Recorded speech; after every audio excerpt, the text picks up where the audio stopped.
आसमान की तरफ देखा और मुस्कुरा दिया। अब वो समझ चुके थे कि नबी का काम है सब्र, नहीं जल्दबाजी। जब वो सेहत याब हुए तो वापस नीनवा की तरफ लौटे। रास्ते भर दिल में एक ही सवाल था, क्या मेरी कौम मिट गई होगी?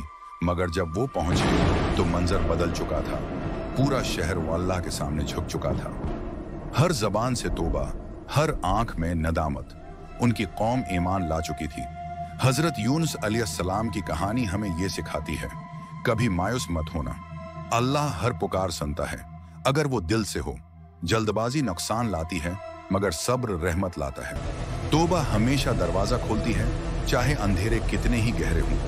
अगर अल्लाह ने इस समंदर के अंधेरों में यूनुस की पुकार सुन ली तो यकीन करो वो तुम्हारी दुआ भी जरूर सुनेगा। अगर इस कहानी ने तुम्हारे दिल को छुआ तो इसे दूसरों तक पहुंचाओ। शायद किसी का ईमान फिर से जाग जाए। और कमेंट में लिखो ला इलाहा इल्ला अंत सुब्हानक, ताकि ये रोशनी आगे बढ़ती रहे। क्या तुम चाहते हो मैं उस स्टोरी मोड इनको मजीद बढ़ाकर सिनेमैटिक